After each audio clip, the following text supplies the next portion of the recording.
जीवन जो है ना एक रेस है और जीवन में ना आपको हमेशा ही हमेशा निरंतरन कंटिन्यूअसली काम करते रहना है।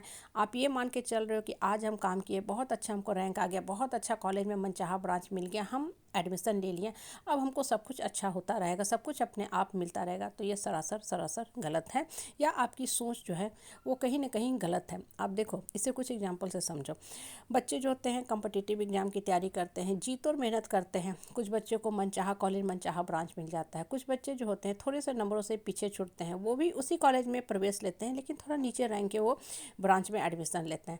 अब देखो, जो नीचे रैंक का बच्चा है या नीचे कॉलेज में एडमिशन लिया या कोई दूसरा कॉलेज में एडमिशन लिया जहाँ उसको उतना अच्छा ब्रांच नहीं मिल पाया, इसका मतलब ये नहीं है कि वो हमेशा ही हमेशा नीचा रहेगा। बिल्कुल नहीं, ये सोच सरासर गलत है।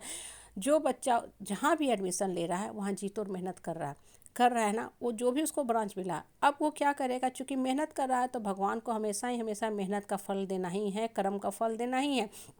और उस बच्चे ने बहुत अच्छा वहाँ मेहनत किया। बहुत बार ये भी होता है कि फर्स्ट ईयर के बाद सेकेंड ईयर में उसका ब्रांच अपग्रेड हो जाता है, दूसरे ब्रांच में चला जाता है, या यूँ बोलो कि कभी कभी वो दूसरे फील्ड में भी चला जाता है। सपोज़ करो वो किसी पर्टिकुलर ब्रांच को पढ़ रहा था, इलेक्ट्रिकल पढ़ रहा था, मैकेनिकल पढ़ रहा था, या किसी और ब्रांच में वो बच्चा जाके पढ़ रहा था, लेकिन जब वो घुसा उस इंजीनियरिंग कॉलेज में, उसने जी तोड़ मेहनत किया और आज वो भी उसी कंपनी में उससे अच्छे सैलरी पे प्लेस्ड है जहाँ पे उसके दूसरे साथी प्लेस्ड हैं। कहने का मतलब क्या है कि मन में ना कभी भी कुंठा की भावना मत आने दो कि अरे हमसे नहीं हो रहा है, मेरा रैंक नीचे आ गया। बिल्कुल नहीं। ये जो नंबर होते हैं, रैंक होते हैं ना, बस ये कुछ नंबरों का ये बेसिकली खेल होता है। जैसे लूडो हम खेलते हैं ना, आपको 6 आ गया तो बहुत अच्छा, आपकी जो स्टार्ट होगी खेल। अगर आपको 6 नहीं आया, बहुत बार नंबर उल्टा भी आ जाता है तो सांप भी काट लेता है, तो फिर से हम गेम में शुरुआत करते हैं, फिर से खेलते हैं, पासा फेंकते रहते हैं। हमारे जीवन के साथ भी ना हमेशा यही गेम चलता रहता है। इसलिए ये मत सोचो कि आज थोड़े से नंबरों से हम पीछे छूट गए, इसका मतलब हम एकदम ही बेकार हो गए। कुंठा की भावना अपने अंदर मत घर करने दो।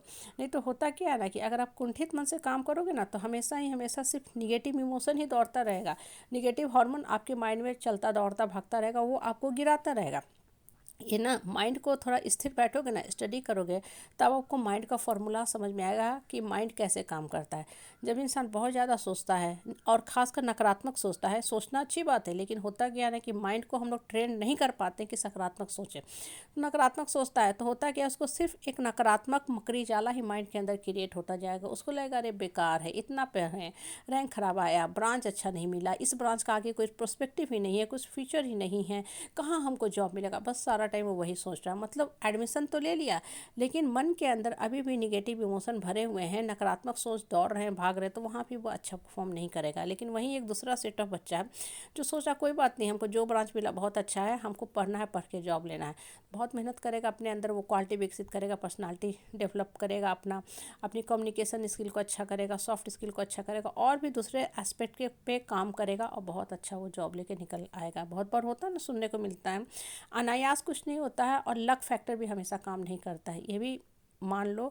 ऐसा नहीं कि हर इंसान हमेशा भाग्यशाली ही होता है। इंसान का सबसे ज़्यादा जो भाग्य फैक्टर काम करता है, उसके ऊपर काम करता है हमारा कर्म फैक्टर। जब कर्म आप करते रहोगे ना, तो देर सवेर भगवान फल देता ही देता है। कभी कभी होता है कि मन हिलने लगता है, डोलने लगता है कि अरे इतना कुछ कर रहे हैं, भगवान कहाँ दे रहा है। एक्चुअली भगवान आपको किसी दूसरे काम के लिए बनाया है, जो आप समझ नहीं पा रहे हो। भगवान आपको स्ट्रांग बना रहा है कि आपको सीधे हमको बड़ा सा फुटबॉल देना है, और आप टेबल टेनिस का बॉल लेके खेलना चाह रहे हो, तो कहाँ से आपका भगवान के साथ जो कोडिंग है मैच करेगा। और इसलिए आपके मन के अंदर नकारात्मक भावना घर करने लगती है। आप देखो, टेबल टेनिस का गेम होता है ना, तो एक हॉल में 4 5 6 टेबल लगाए रहते हैं, 2 खिलाड़ी खेलते हैं। लेकिन फुटबॉल का खेल खेलने के लिए बहुत बड़ा ग्राउंड आपको चाहिए, जिसमें खिलाड़ी की भी संख्या ज़्यादा होती है और देखने वाले दर्शक की भी संख्या ज़्यादा होती है। और जब मैच होता है ना, वो वर्ल्ड लेवल पे होता है, पूरी दुनिया देखती है, ऑफिस से लोग छुट्टियां लेके देखते हैं। कहने का मतलब क्या है ना, कि वर्तमान में रह के आप भविष्य की कल्पना नहीं कर सकते हो कि भविष्य में आपके साथ क्या होने वाला है। इसलिए हमेशा वर्तमान पे फोकस करो।